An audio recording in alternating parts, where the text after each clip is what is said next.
사랑하는 성도 여러분, 시청자 여러분, 천국 23번째 시간입니다.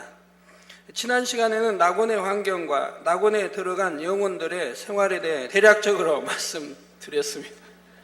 그런데 낙원의 생명수 강가에도 아름다운 벤치들이 놓여 있는데 이 벤치들의 재료가 무엇인지 궁금히 여기고 지나갔지요.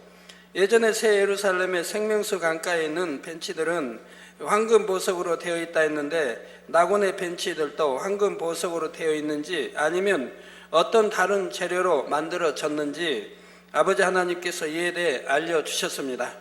이 시간에는 천국에서 각종 건물의 재료가 되는 보석들의 종류와 색상에 대해 말씀드리고 이어서 어떤 영혼에게 낙원이 영원한 처소로 주어지는지를 말씀드리겠습니다. 아버지 하나님께서는 왜 이처럼 천국에 대해 너무도 상세히 알려주실까요? 바로 믿음을 가지고 소망 가운데 더 좋은 천국을 침노에 들어오라는 것이지요.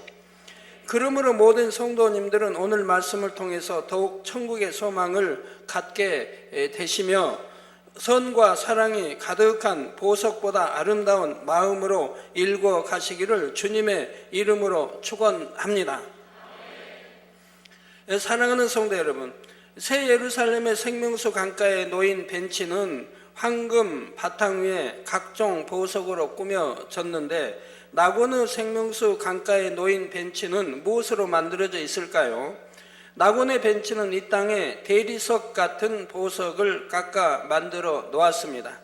이 땅에서는 대리석도 값이 나가긴 하지만 돌의 일종이요 보석이라고 하지는 않지요.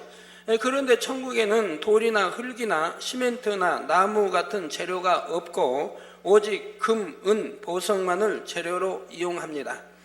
따라서 낙원의 벤치를 만드는 재료가 이 땅의 것으로 비유하면 대리석을 깎아 놓은 것과 비슷하게 보인다 해도 낙원에서는 그것이 대리석이라는 돌이 아니요 하나의 보석의 일종이라는 사실입니다. 또겨 잘못 들으시고 낙원에 천국에도 대리석이 있다 그러시면 안 돼요. 또한 낙원에는 이 땅에 대리석 같은 벤치만 있는 것이 아니지요. 새 예루살렘에도 황금 바탕에 보석이 장식된 벤치만 있는 것은 아닙니다. 예를 들어 새 예루살렘에는 크리스탈을 깎아서 보석으로 장식한 벤치도 있습니다. 투명하면서 선명한 빛을 내는 이 벤치는 황금 보석으로 된 벤치와는 또 다른 아름다움을 바라지요. 그러면 낙원에도 이 크리스탈 벤치가 있을까요? 투명한 보석으로 만든 벤치가 있기는 하지만 새 예루살렘처럼 크리스탈 벤치가 아니요 이 땅의 유리에 비유할 수 있는 그런 재료로 만든 벤치가 있는 것이지요. 이 땅에서도 투명한 빛을 내는 것으로는 다이아몬드도 있고 크리스탈도 있고 큐빅도 있고 유리도 있고 또 얼음도 있습니다. 이 각각에서 나오는 빛이 다르고 가치도 다 다른 것을 알 수가 있지요. 이처럼 천국에서도 집뿐만 아니라 각종 시설물을 만드는 재료들은 금, 은, 보석인데 각각의 처소마다 그 빛깔과 색상과 가치가 다르며 종류의 다양함도 다르다는 사실입니다. 예를 들어 새 예루살렘의 성벽이나 집의 벽면은 벽옥이라는 보석으로 되어 있는데 이것은 안에서는 밖이 보이나 밖에서는 안이 안 보인다 했지요. 이 새 예루살렘에 있는 벽옥이 진정한 보석으로서의 벽옥이라면 낮은 처소로 갈수록 진품보다 못한 벽옥으로 각종 건물이 지어진다는 것입니다. 그래서 낙원의 건물도 안에서 밖이 보이고 밖에서 안이 보이지 않는 이 같은 기능을 하는 재료로 만들어져 있지만 그것의 가치는 새 예루살렘의 벽옥과는 전혀 다르지요. 천국에는 돌이나 흙이나 시멘트가 없기에 낙원의 건축물을 만든 재료도 보석의 일종이긴 하지만 진품 보석은 새 예루살렘에 있는 것이요 낙원의 보석은 빛깔도 색상도 가치도 다름을 잘 이해할 수 있기를 바랍니다. 새 예루살렘에서 붉은 빛을 내는 보석을 본다면 그것은 진품 홍보석일 수 있습니다. 그러면 천국의 다른 처소에는 붉은 빛을 내는 보석이 있을까요? 없을까요? 3천층, 2천층, 1천층뿐만 아니라 낙원에도 붉은 빛을 내는 보석이 있으나 새 예루살렘 이외의 다른 처소에 있는 붉은 빛 보석을 홍보석이라고 하지는 않지요. 진정한 홍보석은 새 예루살렘에 있는 것이고 다른 처소들에 있는 붉은 빛을 내는 보석들은 그냥 천국의 보석 중에 하나일 뿐인 것입니다. 금도 마찬가지이지요. 천국의 길은 모든 처소가 황금길이라 했는데 새 예루살렘의 길은 진짜 황금으로 된 길이라면 낙원의 길도 금으로 되어 있는 것이 사실이지만 새 예루살렘의 황금과는 다릅니다. 이 땅에서도 순도에 따라서 그 빛이 다르고 가치가 다른 것처럼 천국의 각 처소에 있는 금도 빛과 가치가 다른 것이지요. 녹보석, 남보석 등 천국의 다른 모든 보석들도 마찬가지입니다. 이 땅에서도 진품이 있는가 하면 진품보다는 못하지만 그래도 가치 있는 것이 있고 진품을 흉내낸 모조품도 있습니다. 금도 24K도 있고 18K도 있고 또 14인가요? 12인가요? 또 있고 다 이게 가치가 다르지 않습니까? 어떤 거는 14K도 아닌데 거기에 금 몇 개 있다고 하나요? 금 입혔다고 하나요? 해가지고 전혀 금이 아닌데도 금처럼 보이게 하는 것도 있습니다. 가격 차이가 다 다르겠죠. 다이아몬드도 마찬가지입니다. 같은 무게라고 해도 다이아몬드에 따라서 진짜 몇 억짜리도 있는 거고 또는 몇 천만 원짜리 있고 몇 백만 원짜리도 있는 것을 볼 수 있습니다. 이처럼 천국에서도 진정한 의미의 보석, 곧 진품 보석은 새 예루살렘에 있는 것이요 다른 처소의 보석들은 가치가 덜하며 빛깔도 차이가 난다는 사실을 잘 이해하시면 되겠습니다. 또한 각종 보석들의 색상의 다양함도 천국의 각 처소마다 차이가 납니다. 높은 차원의 처소일수록 그 종류가 다양해서 새 예루살렘에 있는 색상이 낙원에는 없는 것도 있지요.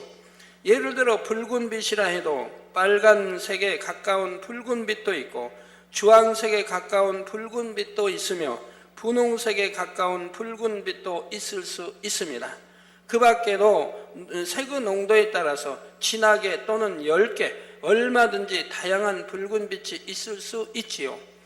붉은 빛뿐만 아니라 노랑, 파랑, 초록 등 다른 모든 색상들도 마찬가지이지요. 한 가지 색깔이 있으면 그 원색뿐만 아니라 농도와 배합에 따라서 얼마든지 다양한 색상이 파생되어 나올 수 있는 것입니다. 이처럼 가능한 모든 색상이 존재하며 보석에서 2중, 3중의 빛이 나는 곳이 새 예루살렘이라면 낮은 처소로 갈수록 원색에서 파생되어 나오는 색상의 종류가 적어지게 되지요. 낮은 처소로 갈수록 색상이 단순화되는 것입니다. 따라서 각 처소마다 건축물과 시설물의 색상도 많은 차이가 나는 것을 볼 수가 있습니다. 건축물의 재료가 되는 보석의 색상의 종류가 다르니 그것으로 만들어진 결과물도 차이가 나는 것이지요. 그런데 천국에는 보석의 색상뿐만 아니라 꽃들의 색상도 처소에 따라서 종류가 다릅니다. 그래서 예를 들어 낙원에 있는 영혼이 새 예루살렘에 초대받아 들어가서 어떤 집이나 정원을 돌아본다면 황홀할 수밖에 없습니다. 집의 크기나 모양 때문이기도 하지만 낙원에서는 찾아볼 수 없었던 색상이 새 예루살렘에 있기 때문입니다. 새 예루살렘에 있는 보석과 꽃의 색상은 그 수를 헤아릴 수 없을 만큼 다양하며 그 이 땅에서는 없는 색상들도 많이 있습니다. 그래서 새 예루살렘의 아름다운 전경을 그림이나 모형으로 표현해 보고자 해도 이 땅에서는 그대로 표현할 수가 없는 것입니다. 또 한 가지 성도님들 중에서 이런 질문을 하신 분이 있었습니다. 애완견을 키우시는데 너무너무 그 애완견을 사랑하시는 것입니다. 그래서 천국에서도 그 애완견과 함께 살 수 있습니까? 하는 것이었지요. 먼저 말씀드릴 것은 이 땅의 어떤 짐승도 천국에 가지는 못한다는 사실입니다. 사람도 가기 힘든데 어떻게 애완견이 갈 수 있겠습니까? 전도서 3장 21절에 인생의 혼은 위로 올라가고 짐승의 혼은 아래 곧 땅으로 내려가는 줄을 누가 알랴 말씀하셨듯이 짐승은 영이 없기 때문에 죽으면 혼이 흩어져 버리고 그것으로 끝입니다. 따라서 여러분이 아무리 믿음이 좋다 해도 이 땅에서 키우던 애완견을 데리고 천국에 갈 수는 없는 것이지요. 그리고 천국에서 애완동물이 주어지는 경우는 새 예루살렘에 들어간 영혼들에게라 했습니다. 새 예루살렘에 들어간 모든 영혼들에게 일괄적으로 애완동물이 주어지는 것이 아니라 원하는 사람에게는 주어질 수도 있다 했지요. 그러니까 이 땅에서 애완동물과 천국에서 애완동물은 가치가 너무 다른데 아름다움이나 예를 들어 털 하나만 해도 얼마나 털이 황금색을 띠고 부드럽고 이렇게 손으로 만져도 너무너무 이렇게 부드럽고 황금색 띠는 그런 이제 빛깔 그런 또 털인데 이 땅의 애완견과 비교가 되겠습니까? 그런 더 좋은 애완견을 받으면 되지 않습니까? 애완견 혹시 개견자인가요? 애완견 하면 개만 들어가나요? 개만 속한가요? 그러면 천국에는 애완견 없습니다. 개는 없으니까요. 애완동물들입니다. 자, 그러면 이처럼 새 예루살렘에서 주어지는 애완동물 중에 이 땅의 개와 같은 동물이 있을까요? 성경에서는 개가 좋지 않은 비유로 쓰인 것을 볼 수가 있습니다. 바로 베드로후서 2장 22절에 참 속담에 이르기를 개가 그 토하였던 것에 돌아가고 돼지가 씻었다가 더러운 구덩이에 도로 누웠다 하는 말이 저에게 응하였도다 말씀하셨죠. 즉 변개하는 사람을 두고 말합니다. 이랬다 저랬다 변개. 오늘 이렇게 결심했다 내일은 또 그 결심이 달라지고 또 오늘 회개하고 이제 다시는 죄에 안 짓겠으면 회개하고 또 몇 달 후에 또 죄를 짓고 이렇게 늘 변개하는 사람, 이런 거를 개와 돼지에 성경은 비유하고 있는 것입니다. 따라서 새 예루살렘에도 개는 없고 애완동물로 주어지지도 않는 것입니다. 그런데 사람들이 개를 애완용으로 키우는 이유가 무엇입니까? 바로 주인을 알아보고 비교적 잘 순종하며 주인을 사랑하며 따르기 때문이지요. 이처럼 새 예루살렘에서 애완용으로 주어진 동물은 이 땅의 개와는 다른 형상의 동물이지만 개보다 훨씬 사랑스러우면서 또한 그 속성을 지닌 동물들이 주어져서 주인을 기쁘고 즐겁게 해줍니다. 천국에는 특히 새 예루살렘에는 이 땅에는 없는 다양한 종류의 동물들이 있고 이 땅의 동물들보다 훨씬 사랑스럽고 귀엽고 멋진 동물들도 많이 있다는 사실입니다. 그러니까 애완용 사랑하셔서 가지고 가고 싶으신 분은 낙심하지 마세요. 그보다 더 좋은 거 받으시면 되겠는데 애완동물 예를 들어서 여러분 사과가 내게 사과가 있고 또 다른 사과가 있는데 내가 가지고 있는 사과는 빛깔도 안 좋고 맛도 달지도 않고 저쪽 사과는 빛깔도 좋고 맛도 달고 먹음직스럽다. 그러면 어떻게 했어요? 그건 바꿔준다면 바꿔주겠다면 싫다고 하겠어요? 나는 사과 좋아하고 이 사과가 나는 제일이에요. 안 바꿔요 할 사람 못 있겠어요? 빛깔도 좋고 더 아름답고 맛도 더 좋은데 당연히 바꾸죠.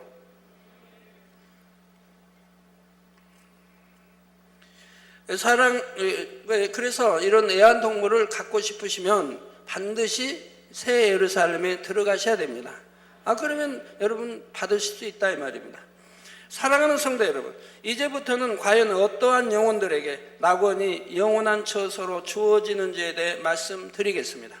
물론 낙원은 믿음의 1단계에 있는 영혼들을 위한 천국의 영원한 처소라는 것을 대부분의 성도님들은 알고 계실 것입니다. 그런데 표면적으로 같은 믿음의 1단계라 해도 죽기 직전에 믿음의 1단계가 된 경우가 있고 하나님을 믿은 지는 오래됐는데 그 오랜 시간 동안 신앙의 발전 없이 계속 믿음의 1단계에 머문 경우가 있습니다.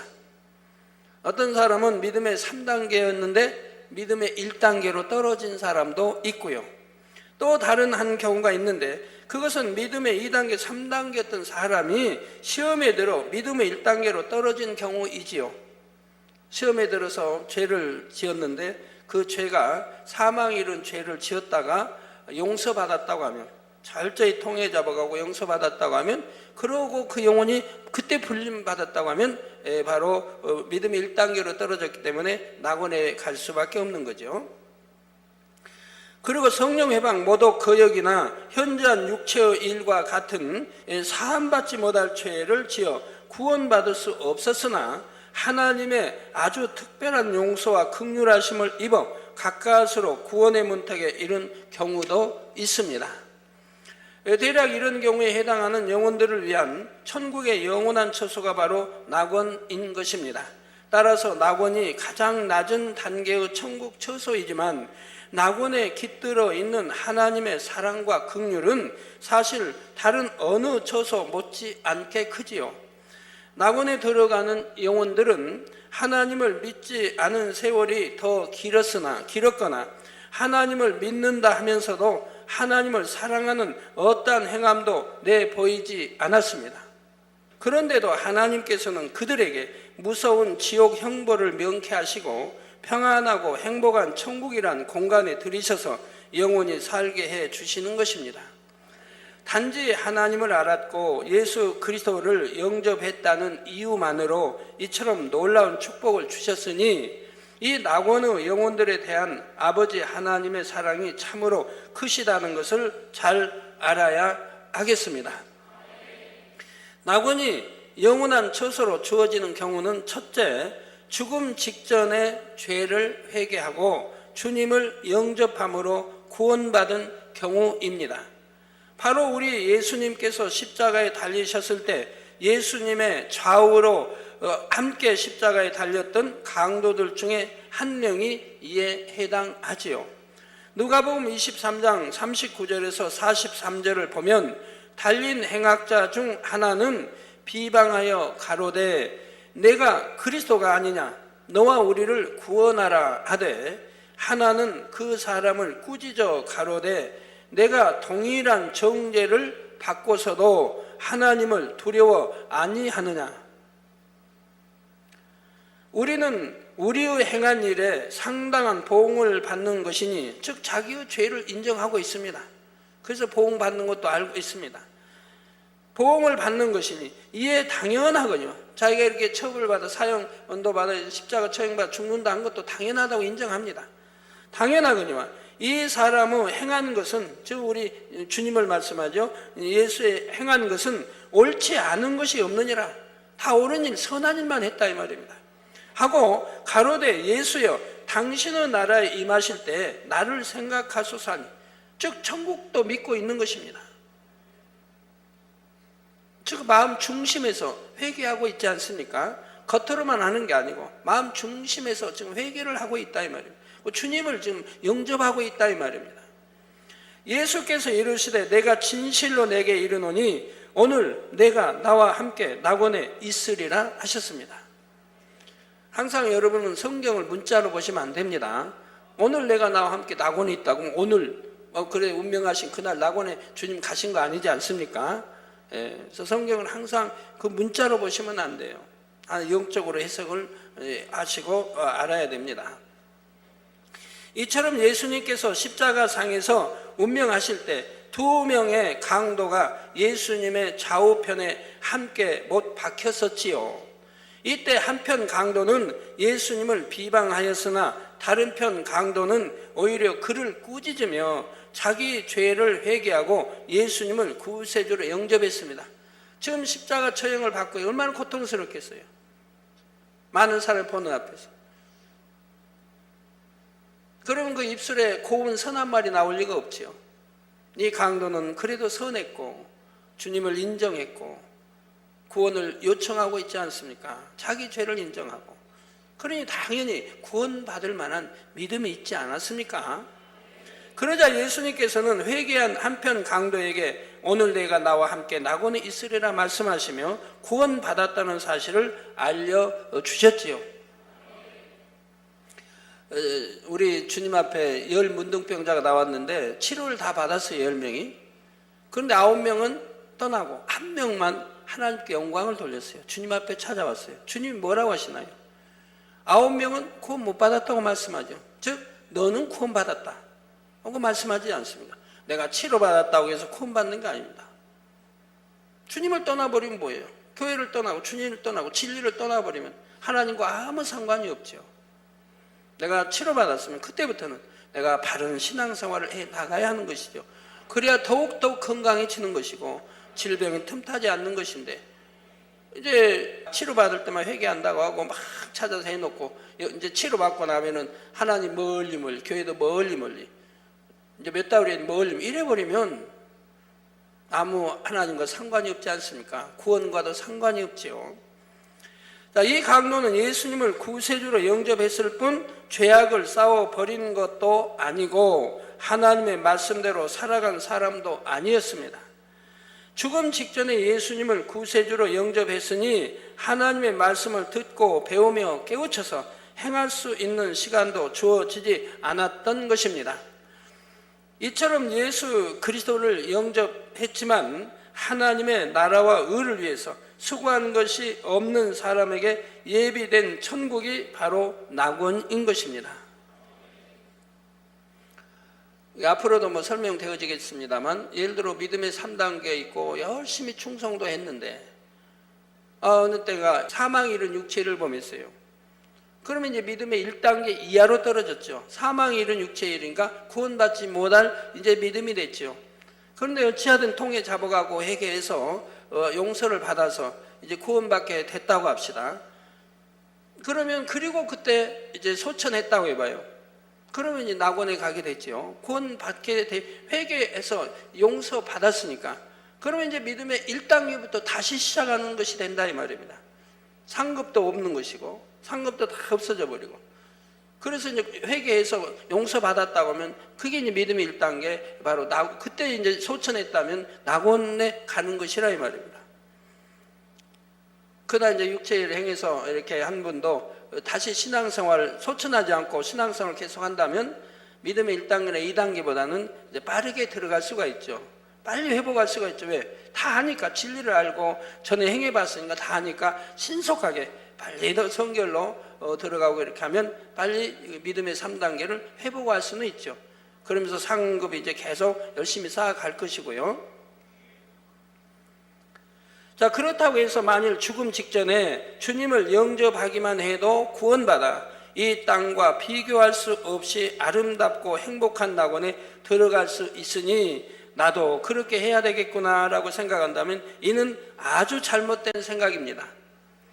회개한 한편 강도가 죽지 않고 신앙생활을 할 수 있는 시간이 주어졌다면 결국은 구원받아 천국에 이를 수 있는 중심이었기에 하나님께서는 그가 구원에 이르도록 하신 것입니다.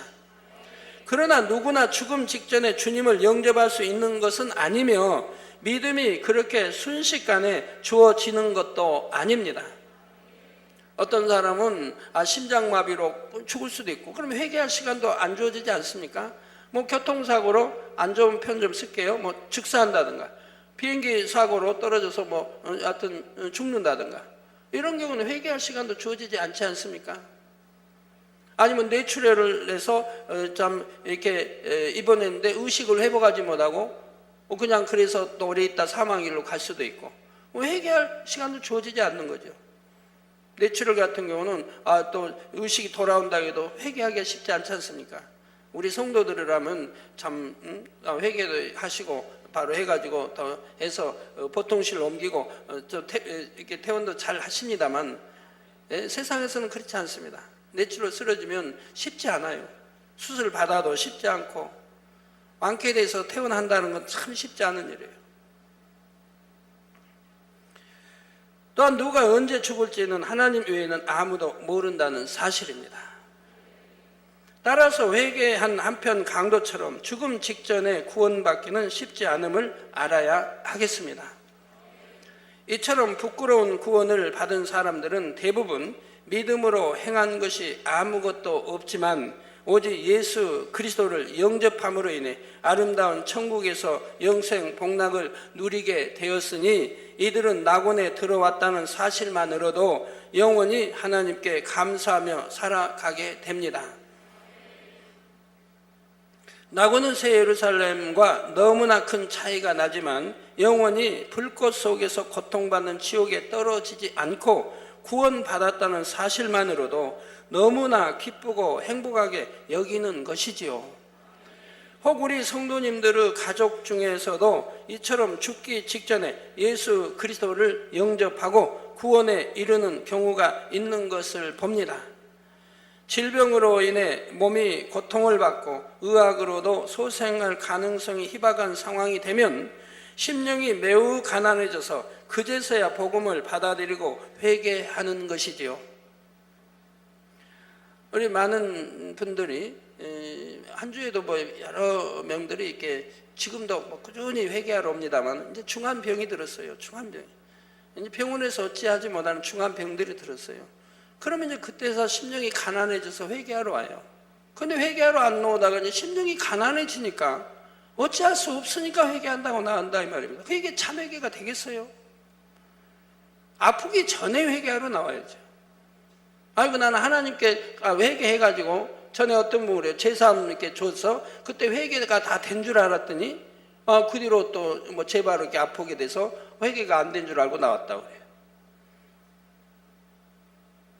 여러분 제사함 줬을 때 중심으로 회개가 돌이켰다면 다 제사함 받지요? 그러나 단 되지 않는 것도 있습니다. 그건 뭡니까? 저하고 연관된 것은 저에게 나와서 회개를 해야 되는 거예요. 성경이 그렇게 가르치고 있지 않습니까? 예를 들어 우리 주님이 뭐라고 말씀을 해요? 만약 형제하고 쉽게 풀어서 형제하고 싸웠다, 감정 갖고 오해하고 있다, 욕을 했다, 서로에서 이렇게 안 좋은 관계가 됐다고 한다면 뭐라고 하나요? 그리고 하나님과 헌금 드리려고 하면 주님 뭐라고 말씀해요? 그 헌금 놓고 가라. 성전에 놓고 가서 화해하고 오라. 그리고 드리라. 하나님께 드리려고 하니까 너 가지고 가라고 안 했어요. 거기다 놓고 가라는 거 성전에. 가서 화해하고 와서 드리라는 거예요. 그래 받으신다는 거예요. 원한 맺은 거기에 와 이제 맺혀서 거기에 가서 풀고 오라는 거예요. 그러지 아이고 하나님 나 어떤 친구가 욕하고 싸웠는데요. 하나님 용서해 주시고 하나님하고만 풀라고 온 게 아니에요. 더더구나 이제 저하고 이렇게 참 판단하고 정죄하고 수군거리고 이렇게 여러 가지 했다고 하면 저하고 풀어야 되는 거예요. 그리고 하나님 거 풀어야 되는 거예요. 근데 그리 하지 않기 때문에 여전히 하나님과 죄담이 있어가지고 때가 되면 하나님이 계수하신다 한 대로 계수를 받고 있는 거예요. 반드시 계수하신다고 했어요. 하나님. 그래서 하나하나 다 지금 계수하고 계세요. 옛날 수년 전부터 지금까지. 그 수가 얼마나 많은지요. 그럼 왜 하나님은 계수하십니까? 계수도 사랑입니다.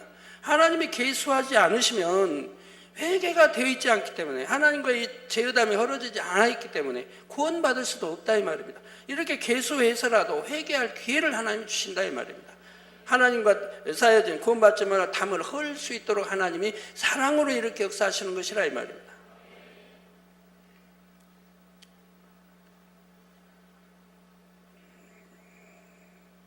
이처럼 죽기 직전 하나님을 믿었다는 것은 살아있는 동안 오랜 세월 전도를 받아서도 그 좋으신 하나님을 믿지 않았다는 것입니다.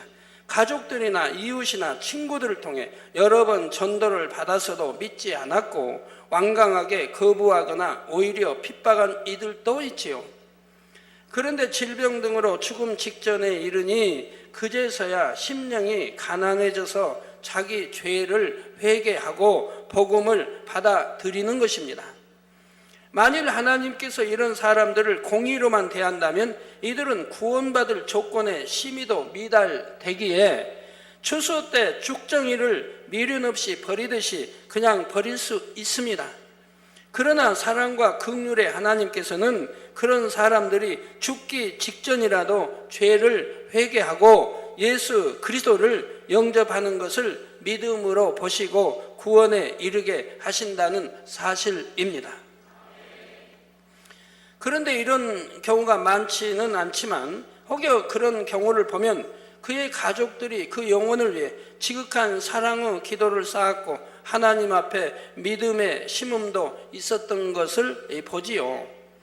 아브라함의 사랑의 기도로 인해 멸망받은 소돔 성에서 조카 롯과 그의 가족들에게 구원의 길이 열렸던 것처럼 다니엘의 참으로 그 애통한 그런 민족을 위한 이 기도를 통해 하나님이 다시 은총을 참 이스라엘에 내렸던 것처럼 영적인 끈으로 연결된 가족들의 사랑의 중보 기도와 믿음의 심음 등이 한 영혼이 구원받을 수 있는 중요한 요소로 작용될 수 있다는 사실입니다. 여러분, 영적인 끈 하면 여기 끈에서도 여러분 분명하게 아셔야 돼요. 또 일꾼들도 분명히 아셔서 상담해 줄 때, 신방할 때 정확하게 알려드려야 되고요. 끈은 누구하고 되어지냐? 부부 사이의 끈이요. 부모와 자식 사이의 끈이에요. 일촌 관계, 무촌, 일촌 관계 끈이 됩니다. 형제간 사이에는 끈이 안 됩니다. 이촌이니까 끈이 안. 그런데 끈이 되는 경우가 있습니다. 내가 가장 노릇한 모든 형제간들을 내가 다스릴 수 있는, 이끌 수 있는 이런 가장 역할을 했다고 한다면 형제하고도 끈이 됩니다. 책임이 있다 이 말입니다. 책임이 있다 이 말입니다. 그래서 부부간에는 서로가 책임이 있고 부모와 자식 간에 서로 책임이 있기 때문에 끈이 되는 겁니다. 그래서 부모가 자식이 잘못하면 부모가 책임이 있고 또 부부간에 누가 남편이 잘못하면 아내도 책임이 있고 아내가 잘못하면 또 남편이 책임이 있고요. 이게 끈인 거예요. 그 끈인데도 끈으로 묶이지 않는 경우가 있습니다. 그것은 상대가 하나님을 믿지 않을 때, 영접치 않았을 때, 남편이든 부모든 상대가 하나님을 영접치 않았을 때, 저는 하나님과 무관할 때는 하나님이 끈으로 있지 않습니다. 그래서 남편이 잘못했다고 해서 아내가 병들거나 부모가 잘못해서 아이들이 병들거나 또는 아이들이 잘못해서 부모가 병들거나 하진 않아요. 왜? 전혀 하나님을 영접치 않았고 믿지도 않으니까 끈으로 있질 않아요. 이런 것을 여러분이 잘 헤아릴 줄 알아야 됩니다. 그래서 자녀들이 잘못돼서 참 부모들이 참 여러 연단 받는 경우 참 많이 있어요. 신앙은 잘하는 충성하고 열심히 하는데 자녀들이 너무 참말 하나님을 믿는다고 했던 자녀가 교회도 안 나오고 하나님을 대적한다 이런다면 그 가정이 편할 날이 없는 거예요. 계속 시험과 환난이 오게 되는 거예요.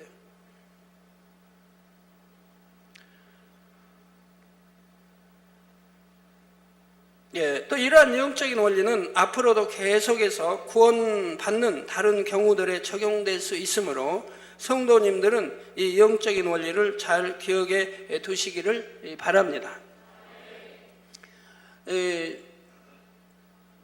다윗 임금도 하나님의 사랑받은 다윗 임금도 다윗이 살인을 하니까 악한 마음으로 살인을 하죠. 살인을 하게 되니까 그 끈인 아들에게 가지 않습니까? 다윗이 가장 사랑했던 아들이 죽음을 맛보게 됩니다. 이게 끈이라 이 말입니다. 이 다윗이 가장 사랑했던 아들을 하나님이 데려가시는 걸 봅니다. 다윗은 금식하면서 매달렸습니다. 하나님께 은총을 받으려고, 용서받으려고. 그러나 하나님은 데려가셨어요. 용서해 주지 않았어요. 그게 끈이라 이 말입니다. 이렇게 끈으로 이어지는 경우들이 참 많이 있죠. 성경 보면 또 많이 나옵니다. 구약이나 신약이나. 그래서 이런 것을 여러분 잘 알아야 돼요. 알아야 어떤 문제가 우리 가정 계속 시험하려니 온다면 왜 그럴까? 내 남편이 전에 등록하고 신앙생활 얼마 하다 떠났는데 지금은 하나님을 핍박하고 이런다. 그래서 남편이 잘 풀리지도 않고 잘 되지도 않고 나는 열심히 한다고 해도 이런 거 끈이어서 이렇게 되어지는 걸 본다 이 말입니다. 그러나 아내가 충성하고 더 영으로 들어가고 열심히 기도하고 한다면 많이 감소가 되죠. 감소는 많이 돼요. 근데 또 남편이 믿지 않는데 핍박은 하지 않아요. 교회나 하나님이나 목자들 핍박하고 욕하진 않아요. 오히려 신앙생활에 도와줘요. 그런다고 하면 아직 구원 영접은 안 했다 해도 이 아내를 보고 이 아내가 충성하고 열심히 행한 대로 심은 대로 또 충성하기 때문에 그 남편에게도 축복이 가는 것을 봅니다. 끈이기 때문에.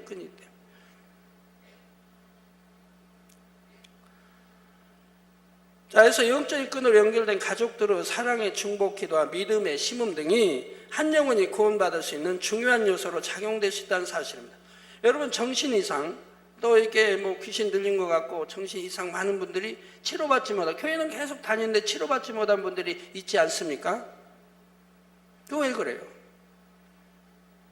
그만큼 말씀 들어서 믿음도 가졌는데 왜 응답받지 못해요? 이 끈이라는 게 있으니까.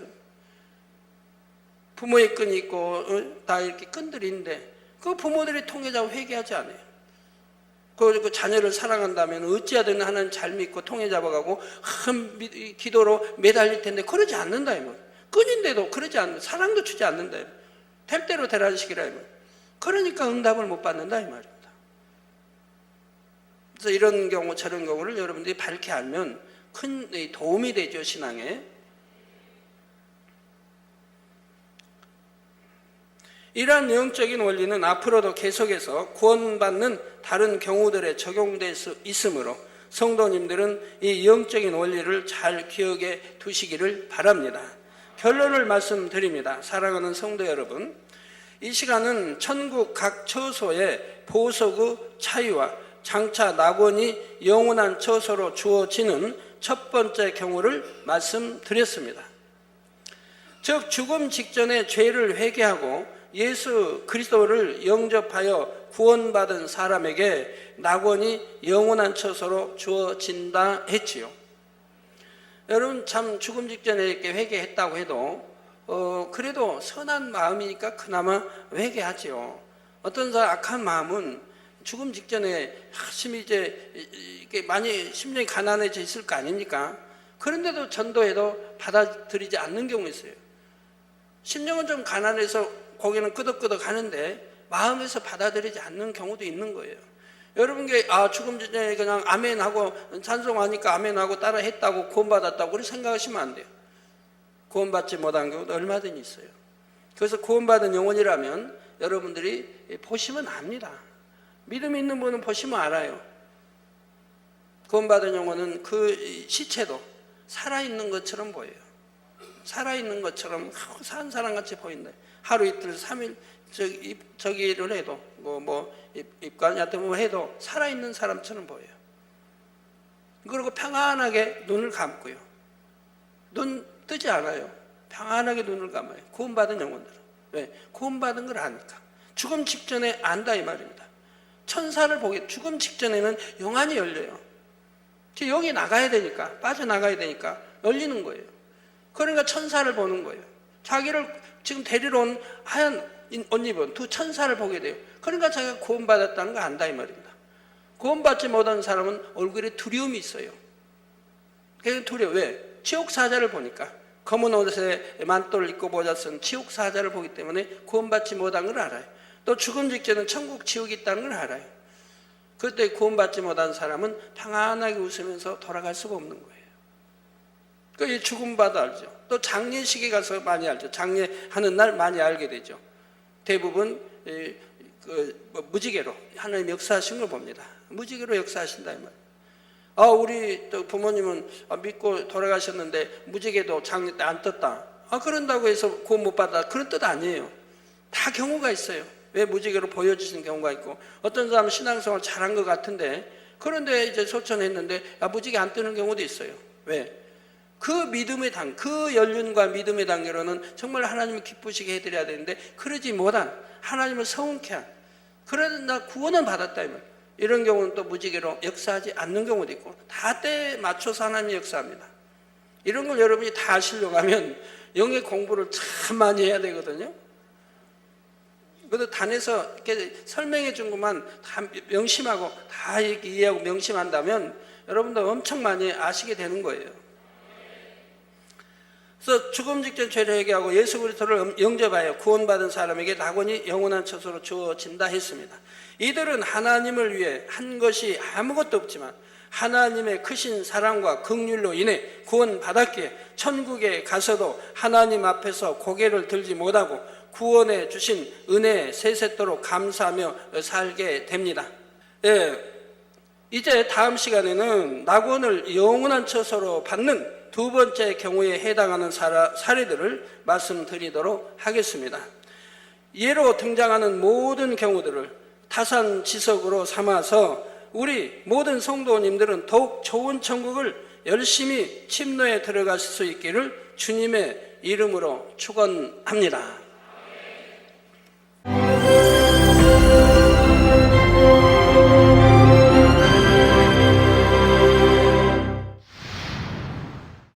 할렐루야. 전능하신 사랑의 아버지 하나님, 이 시간 기도받는 모든 성도님들 위해 안수하여 주옵소서. GCN 방송 시청자들이 인터넷과 화상을 통해 기도받는 지교회와 지성전 그리고 전 세계 하나님의 자녀들 위에도 시공간을 초월하여 역사하여 주시기를 원합니다. 믿어지는 믿음을 주시고 부정적인 생각과 의심의 세력을 물리쳐 주옵시며 모든 시험 환난도 물리쳐 주옵소서. 머리부터 발끝까지 오장육부 뼈 마디마디 온몸의 신경 조직 세포 등 아픈 곳마다 성령의 불로 태우시고 근본의 빛으로 역사하여 주옵소서. 예수 그리스도의 이름으로 명하노니 원수마귀 사단 모든 질병 균 연약함아 물러가라. 빛이여 임하라. 모든 불치 난치병도 성령의 불로 태워 깨끗게 하여 주옵소서. 말라리아를 비롯한 모든 풍토병도 물리쳐 주옵소서. 감기, 기침, 열, 몸살, 독감 등 각종 유행성 질병도 다 물러가라. 어떠한 유행성 질병균도 틈타지 않게 지켜 주옵소서.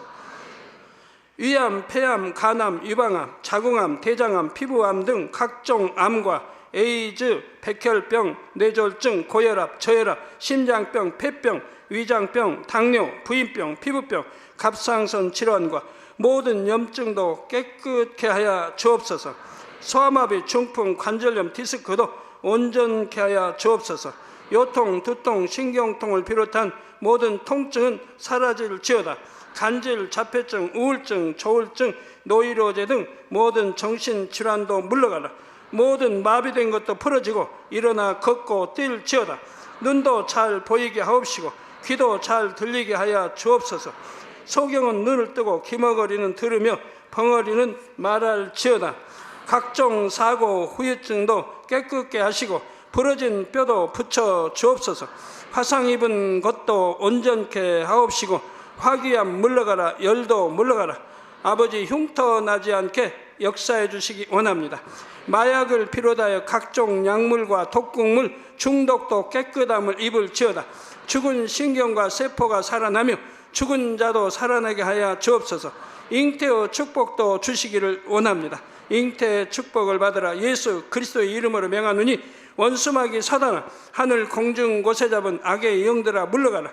그의 사자들도 물러갈지니라.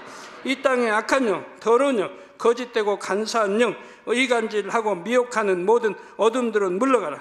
모든 흉악의 결박을 풀고 어둠아 물러가라. 빛이여 임하라.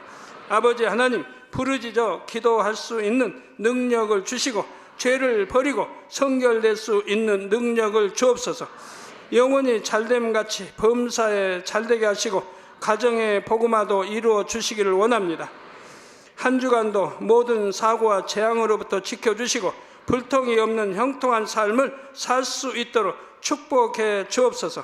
성령의 불담으로 천군 천사와 주님의 불꽃 같은 눈동자로 모든 하나님의 자녀들과 가정, 일도, 사업들을 지켜주시기를 원합니다.